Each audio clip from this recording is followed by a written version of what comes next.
Amazon warehouse workers afraid to go to the bathroom or take a sick day. Unattainable productivity targets. Constant surveillance. How accurate is author James Bloodworth's portrayal? A tour in Kent delivers some answers. Working at an Amazon warehouse in the UK, James Bloodworth came across a bottle of straw-colored liquid on a shelf. It looked like pee. How could he be sure? "I smelt it," said the 35-year-old British journalist and author, talking about his new book, Hired, 6 months undercover in low-wage Britain. "It was definitely pee," he said. As he tells it, urinating into a bottle is the kind of desperation Amazon forces its warehouse workers into as they try to avoid accusations of idling, and failing to meet impossibly high productivity targets, ones they're continually measured against by Big Brother-ish type surveillance. It didn't help that the nearest bathroom to where he worked was 4 flights of stairs below. Author James Bloodworth worked undercover at an Amazon warehouse in Britain. Courtesy of James Bloodworth, Bloodworth's grim picture of Amazon's blue-collar workplaces, he compares the warehouse he worked in, alternately, to a prison and a totalitarian state. It is bringing new attention to the company's treatment of its workers. Out in the UK since March, and just appearing in this country, Hired sparked a flurry of reviews in the British press and some American coverage as well. Adding to concerns that have festered for years, Bloodworth's depiction arises as the company rapidly expands its warehouse operation, where workers store, pack and ship the items customers order online. Amazon last year said it employed 125,000 full-time workers in the US, 38% more than a year ago. The company has not released worldwide employment figures, but said it has 175 fulfillment centers, as it calls its massive warehouses where goods come in and out, and 35 smaller, sortation centers, that finish off the delivery process. "We don't recognize these allegations as an accurate portrayal of activities in our buildings," the company said in a statement about Bloodworth's book. The multi-level Kent warehouse covers more than 850,000 square feet. Much of the work is highly automated. Alan Berner, The Seattle Times, the statement touted Amazon's above minimum wage warehouse pay, $11 after 2 years in the UK.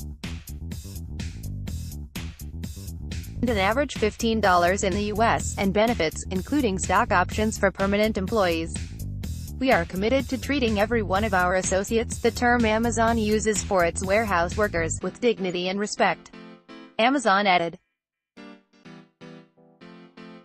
However, echoes of Bloodworth's book even on a warehouse tour in Kent with an Amazon PR manager looking on. "We are allowed to go to the bathroom," said one worker, "but you can't stay for that long. 4 or 5 minutes is okay, 6 minutes tops. Anyway," he said, "if you spend too long, the numbers start to bite you, meaning the rate of tasks per hour by which workers are measured will drop unacceptably." Sheher Yarkowski, co-executive director of the Warehouse Worker Resource Center, a non-profit in Southern California that advocates for better working conditions, said all warehouse employers try to get workers to do their jobs as quickly as possible.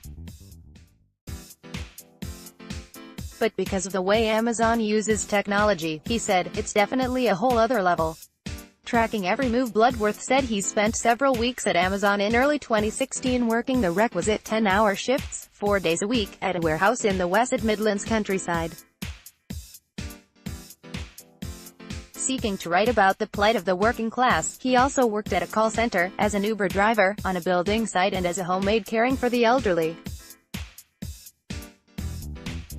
Amazon was the worst employer, easily, the author said by phone. When he took a day off sick, he received point. "Earn 6 and you're fired," he said. Bloodworth said he heard of one person getting a point because she had to leave early to see her child in the hospital, and he talked to another, who got a point for failing to hit her rate. At the warehouse where he worked, Amazon monitored everybody's rate through a handheld device, tracking our every move as if we were convicts out on house arrest, he writes. The device carried messages to workers and recorded how quickly they were picking or packing goods. "Our rates are down this hour, please speed up," a message might say, according to Bloodworth. Robots signed by workers have been turned into sculptures that hang from the ceiling at the entrance to the highly automated Kent warehouse. Alan Berner, The Seattle Times, the productivity target was astonishingly high. Bloodworth said, and it was always going up. To try to meet it, you had to run around the warehouse, at least if you were an order picker, as he was, tasked with collecting items from shelves to be sent on for packaging. Yet, he said, you were not supposed to run, and could get a point for doing so. You couldn't not break the rules, he said, especially if you were angling for a permanent position. Most of the workers he met were, like him, temporary. Adding to the oppressive atmosphere, in Bloodworth's telling, Amazon's security measures to prevent theft, which entailed having workers go through airport-style metal detectors. The author summed up his experience: you were not seen as a human being. You were seen as a robot. How accurate is Bloodworth's description? Amazon contests the number of shifts he worked, 10, according to a spokesperson. Bloodworth initially said 15, then took account of a half-day plus 2 days he missed for sickness and warehouse maintenance, and recalculated to 12.5. More substantively, the company said it employs mostly permanent workers, not temporary, outside of the Christmas season, at least, and has bathrooms just a short walk from where staffers work. We not monitor toilet breaks, the spokesperson said in a series of lengthy written responses. One Amazon statement defended the company's sick leave policies. If someone is ill, we want to help them get back to work when they are fit to do so. We completely support our people, and use proper discretion when applying our absence policy. The statement did not say what its absence policy is. In North America, the company spokesperson said when asked for specificity, the policy varies from state to state, but we comply with all regulations. Also, according to the spokesperson, Amazon gives warehouse workers 20 hours unpaid time off every 3 months, adding to 10 hours when they start, 48 hours of paid personal time per year, and 1 week of paid vacation in the first year. It's a fast-paced job for Kent workers who ensure orders are filled quickly.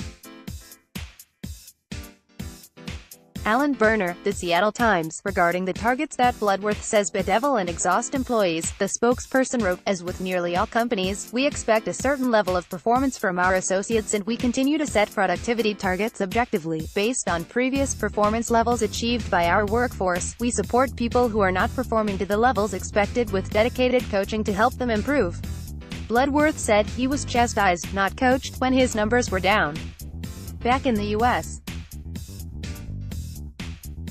A tour of Amazon's Kent warehouse, a squat 850,000-square-foot building that runs on for several blocks in a sparsely populated part of the city, isn't settle every contradiction. But one thing is immediately familiar from Bloodworth's book, Airport-Style Metal Detectors. A sign tells workers what they can't bring in, including phones, keys and belts. Cedric Ross, an Amazon senior manager giving the tour alongside Amazon PR manager Melanie Etches, explained the security measures as industry standard. Kawis G, of the Warehouse Worker Resource Center, said that's not true in his experience, based on conversations with warehouse workers from local employers such as Walmart and Home Depot. Amazon's warehouses do have distinctive features the company likes to show off. Just beyond the entrance in Kent, Ross and Etches point out a classroom that is part of its Career Choice program, where workers can take free vocational classes of all sorts. And on an upper floor is a marvel of technological prowess, an area where big, rectangular storage units seem to move by themselves in some futuristic dance. In fact, small robots lie beneath the units, controlled by Wi-Fi and turning their cargo around as directed. 25 of its warehouses in North America use such robots. Of course, humans work at the Kent warehouse, too, 2,500 of them. Technology dictates their work in a different way. Computer screens are ubiquitous, giving workers information about their tasks and running updates on their rate per hour.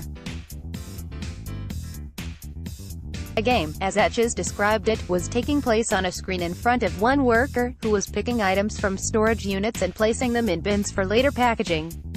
Each task she finished counted for a certain number of points, and her total was ranked along with those of other workers. Is it fun? Etches asked brightly. The worker hesitated slightly. "It's okay. It's fun," she said. A floor below, a woman packaging orders also used the word "okay" to describe her job. "If you're having a bad day, it's really hard to make rates," she said. "Or if you're sick, like I am today." Asked why she didn't stay home, she said, "If you don't have time to take a full day off, you don't leave. And if you do," she said, "you'll be fired." Would that happen right away, or would you first have a conversation with a manager? Etches asked. "I think you get an email," the woman said. She also said workers were held accountable to something Amazon calls time off task. "We've been told to watch how much time you're in the bathroom," she said, echoing the worker who said 6 minutes was the limit. "I think what she was talking about," Etches said, walking away, "is that if people are in the bathroom for an unusual amount of time, someone might ask, 'Are you okay? Everything all right?' Amazon offers prizes to those who perform well. There are power hours when workers compete for swag bucks by picking up the pace. Winners exchange the bucks for Amazon t-shirts, caps and other items. A package is weighed and its barcode is scanned at the Kent warehouse." Alan Berner, The Seattle Times. "To be sure, not all workers find the rates oppressive. One said she had no problem meeting them. Another, who worked as a problem solver, fixing orders that had gone wrong, didn't have any rates to meet and had quickly been promoted. "It's the best job I've ever had," said the 29-year-old problem solver, who previously worked at a Pizza Hut and as a part-time maintenance worker for a South King County city. KOSG gives Amazon credit for offering better pay and benefits than some warehouse employers. "Providing any health care at all," he said, "is rare. Workers tell us that's what makes you stay," he said.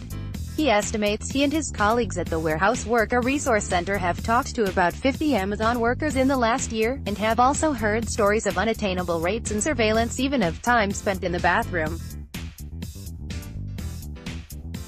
Such conditions figured prominently in a survey of 240 Amazon warehouse workers carried out by the British advocacy group Organize. 74% said they avoided using the bathroom for fear of missing their performance targets or receiving a warning point. "It's that kind of stress that makes some workers leave despite the relatively good pay and benefits," KOSG said. Generally, he added, non-disclosure agreements required by Amazon, another unusual feature of its warehouses, keep workers afraid of speaking publicly about their experiences. Bloodworth doesn't have that problem. Eventually, someone from the company found him in the warehouse and presented him with such an agreement, he writes. On insisting it was something I needed to sign, I decided straight away to hand my notice in.